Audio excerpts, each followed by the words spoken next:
Ohio State's had a lot of guys transfer over the past couple of weeks, but one might not be bigger than Caleb Downs, who transferred from Alabama to Ohio State. Here with us to talk about Caleb Downs and other former Alabama Crimson Tide players and a former coach is Chris Gordy of Locked On SEC. And Chris, before we get to Bill O'Brien, which that was big news as well, Caleb Downs is huge. This is a guy who I believe is going to be an instant impact player for the Buckeyes. Would you agree with that statement?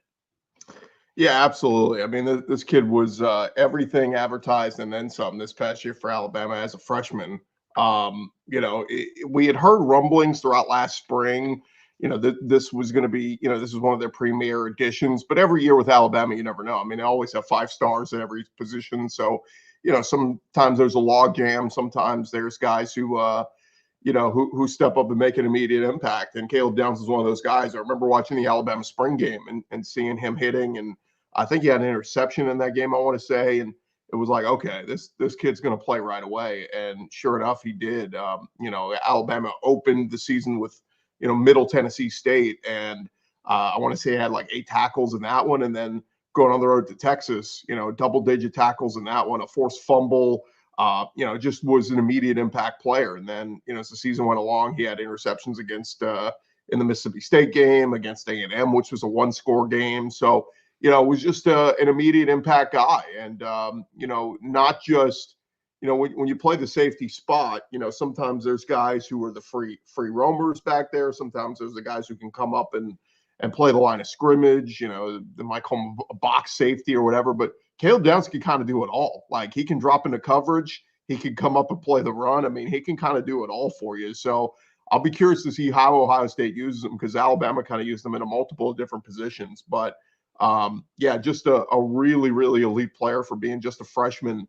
I remember Nick Saban and some of the coaching staff saying this kid doesn't play like a freshman. He plays like a veteran that's been around a while. And so, yeah, when he entered the portal, I mean, I think a lot of people thought, I talked to a couple of people at Georgia who thought it was almost a surefire deal that he was coming to Georgia. And obviously Travaris Robinson, was the defensive backs coach at Alabama, had helped recruit him. And they had a really close tie. And Georgia just a week ago steals him away and makes him their co-defensive coordinator right after Nick Saban retires. And so the writing was on the wall. It just felt like Caleb Downs going to Georgia was a surefire get. But, I kept hearing Ohio State's still in this. Ohio State's still making a push for him. And when he made the move, I said, wow, that is just a huge get for Ohio State and that defense. As they make some changes there, I think Caleb Downs is going to be an impact player, from day one in Columbus.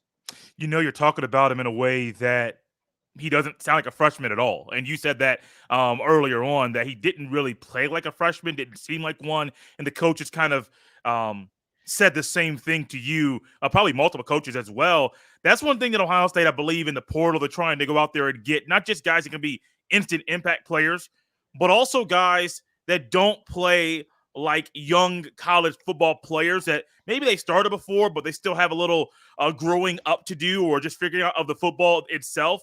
Downs, it sounds like he is a guy that plays like a veteran and play like that as a freshman, and that type of mentality and being able to play that way is something that Ohio State desperately needs at the safety position. You lose Josh Proctor out of eligibility. He's gone to the NFL. In comes Caleb Downs, instantly fills that role, and also brings a level of experience in the SEC, 100-plus tackles last year, and a guy that I believe can be very versatile and be used in different ways between him and Lathan Ransom next year.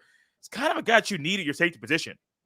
Yeah, and I think Ohio State, they had recruited pretty well, and you had guys like Hartford and Brenton Jones, but I just thought that, if you could go get an immediate impact player there, obviously, Caleb Downs is that guy. And, I talked about his versatility. I loved watching him in coverage. At times he could be that ball hawk safety, but he could also play the boundary. If you go back and watch the film against Georgia in the SEC championship game, some of those receivers he was asked to cover, one-on-one out of the boundaries. And I mean, just playing underneath, playing the ball, incredible skills like that. Against LSU, I want to say that was, he had like 13 tackles that season or that game. And you talk about what LSU did that game with Jaden Daniels running as much as he did with Malik Neighbors and Brian Thomas Jr. and those great receivers that they have. Caleb Downs was everywhere and anywhere. And, they made some big plays there in the fourth quarter to end up knocking Jaden Daniels out of the game. But Caleb Downs was just everywhere in that game. So, yeah, it's, again, just a tremendous player that, Ohio State fans should absolutely be celebrating getting a guy like this because when you talk about, being physical, right? Michigan was so physical this year, running the football the way they did. You got to have some guys who can, aren't afraid to get their hands on a receiver or come up and help stop the run. And Caleb Downs will do all of that. Chris, I think about Downs. You talk about all the things that he does so well. What are some things he needs to work on this year? Yeah, I just think continue to be a complete safety. If they see him as free safety in the NFL at the next level, is that all the skill set that it takes to cover guys well, and then all the different schemes. Obviously, in the NFL they run so many different multiple DB sets, and so do you work in a cover two? All that kind of stuff. So I think. It's just a guy who can be an immediate leader for Ohio State this coming season and really help be a leader of that defense, albeit whatever he is, 19, 20 years old. So, probably maybe a little bit more in the coverage skills, play recognition, that sort of thing. But, that kind of comes with the territory. But like I said, a big loss for Alabama. And I know they're, they never hit the panic button in Tuscaloosa. But, man, with all the pieces they've lost the last 2 weeks, Kalen DeBoer could be a really good coach, but we may not get a chance to know it because of all the guys who jumped ship immediately. You're correct there. One guy that left Alabama, not really jumping ship, but just going to a different role, was Bill O'Brien. He was at Alabama in 2021 and 2022 as the offensive coordinator / quarterback coach for those couple of years. Went back to the NFL, worked for the Patriots this past year, and then he's now back in college football in Columbus. When you heard that Ohio State was hiring Bill O'Brien to be their offensive coordinator and QB coach, what went through your mind?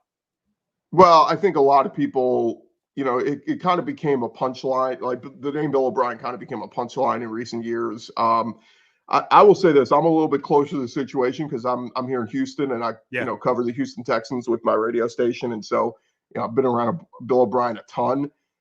He did a really good job in Houston. You talk about him going as an assistant from, I remember the early days when I first heard his name. He was the guy, the OC in New England at Tom Brady. He was getting a shouting match with Tom Brady. And it was kind of funny, like, whoa, who's that guy?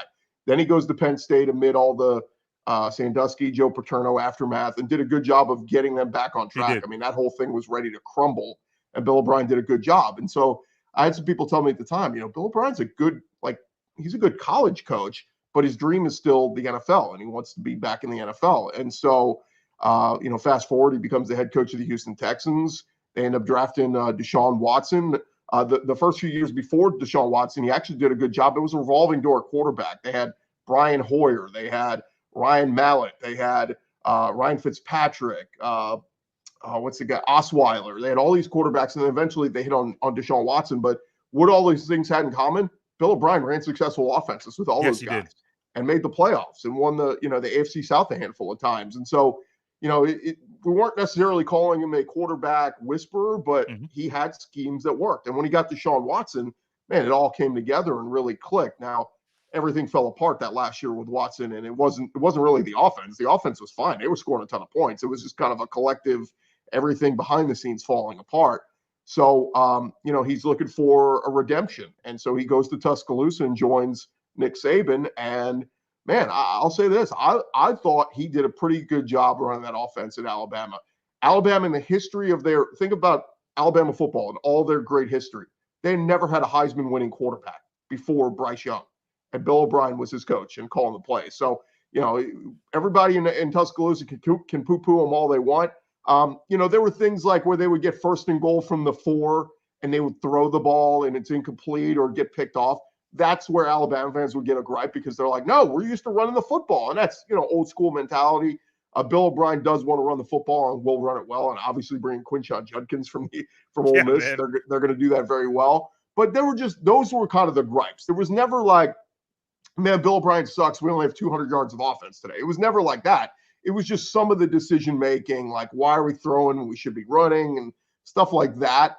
But yeah, I think as a college coach, I think, again, the offenses there were very successful in Alabama. Look at Bryce Young in his rookie year in the NFL. He looks like a complete flop. Well, he looked like the best quarterback in college football for 2 years at Alabama with Bill O'Brien calling plays. So, look, it didn't work out in New England this year, and that's why it becomes even more of a punchline. People want to go, "Oh, Bill O'Brien, he sucks."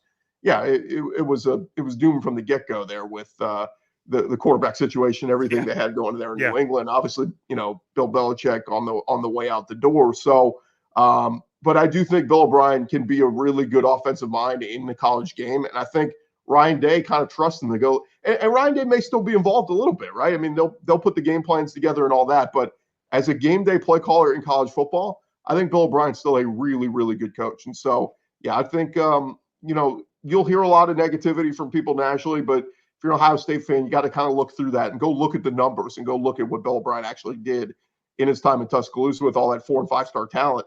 Turns out he's a pretty damn good coach. Chris, there's one thing you talk about here, well, a couple of them, him being a good coach, him being a good play caller, but also the Bryce Young effect. And that's one thing Ohio State fans are really hoping for, is that whoever coaches the quarterbacks full time is going to do something with the quarterback position that they didn't have this year. Now, remember, we had Stroud. There was Fields for 4 years together. That's a really good stretch of quarterback play. You got Haskins, you got Barrett. Like, Ohio State got spoiled with quarterbacks. McCord's not a bad quarterback. It's just things didn't go his way consistently for Ryan Day to be all in on McCord in the upcoming season this year. I do think, though, with Bill O'Brien, the offensive play calling, I don't think he would have been hired if Day didn't trust him with calling the offensive plays. But also his track record with quarterbacks, I think that goes hand in hand with how much trust Ryan Day has in Bill O'Brien for the upcoming season and what the offense might be with Bill O'Brien calling the plays and leading the quarterback room. Yeah, it's funny. I think Ryan Day might have been a little bit spoiled with CJ Stroud. We're starting to see how good Stroud really was, and maybe he didn't have to spend as much time with him. And then you get Kyle McCord and you expect, kind of be the same thing. And it wasn't. He's a guy who obviously needed a little bit more caring and one-on-one and that kind of stuff. And, we didn't see it come to fruition this year. But yeah, just having O'Brien, another voice in the room, is going to help Day, defer and not have to spend all that time one-on-one with the quarterback and molding and that sort of thing. And Bill O'Brien can do that. And, 2 years ago, with that season with Bryce Young at Alabama, where they lost 2 games, I go back to that season. Their first loss was to, I believe it was Tennessee. It was either LSU or Tennessee. I forget the order, but the loss at Tennessee, they're in Knoxville in a shootout with Hendon Hooker, and the game is coming down to the wire. Their kicker, Will Riker, who never misses a kick, misses one, and Tennessee gets the ball back. They go down, they kick the game winner. It wasn't the offense's fault. It wasn't Bill O'Brien's fault. And then the loss in Baton Rouge to LSU, they get the ball. They force overtime. They go down the field to score, force overtime. They go to overtime, get the ball first, go down and score, take the lead. LSU answers, they score and go for 2 and get the win there. Bill O'Brien had nothing to do with either of those losses. He's looking at Nick Saban going, offense did our job. Bryce Young was fantastic.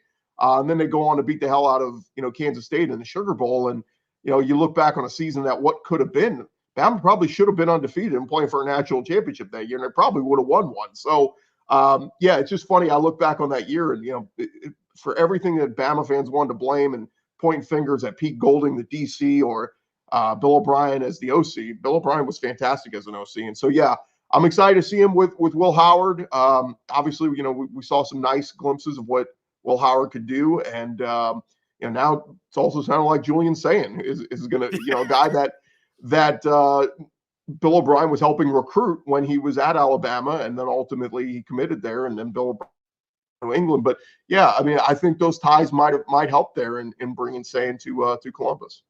Last thing here for you, Chris. I wish you had more time. I want to touch on more players, but there were a lot of Ohio State fans that had mixed emotions when they heard that Seth McLaughlin, the former Alabama center, transferred to Ohio State. They all remember the final play in the Rose Bowl, saw some of the issues that happened in the Rose Bowl, snapping the ball. I don't think Ryan Day, Justin Fry, any of the offensive coaches would have pursued McLaughlin if they didn't think he was going to be a guy that could make the offensive line better in Columbus. When you watch this guy play, what do you see? Well, look, he's a big time SEC offensive lineman. 6'4", over 300 pounds. He's physical. He's tough. For whatever reason, they weren't able to make it work. The connection with him and Milroe, really the whole offensive line as a whole in Alabama it was a hodgepodge, and it was weird all year long. Like, there were games where they played absolutely lights out against Kentucky and against LSU. And then there were games where they just looked like a befuddled mess. And you're going, what is going on here? We're used to Alabama having this brick wall. I don't know. Whatever it was, whatever the reason, and I guess it was, first-year starter and Jalen Milroe who gets benched and then comes back in. Him and McLaughlin just kind of had snap issues all season long. And so, McLaughlin took the brunt of it. I think some of it was on Milroe. I think some of it was on a new play caller, Tommy Reese. I mean, there was a whole lot of things that went into it, but ultimately this is still a really good offensive lineman from the state of Georgia. And, look, they'll have all offseason to get it going. Obviously, he'll be working with a new quarterback, but if it is Will Howard as the starter at Ohio State and Seth snapping him the ball, again, you got some great running backs to turn around and hand the ball off to, and Quinshon Judkins and obviously Henderson. So we'll see, we'll see what happens. But yeah, I expect him to come in, lock down that center job. And, are there some concerns there and how, so a couple moments played out, particularly in the playoffs? Sure. But I think he'll fix all that. Again, he's a guy who's played many years in college football. I think he'll be just fine. Chris, you mentioned Judkins a couple of times. I want to add this in just about 30, 45 seconds. Just your thought on what kind of player Judkins is.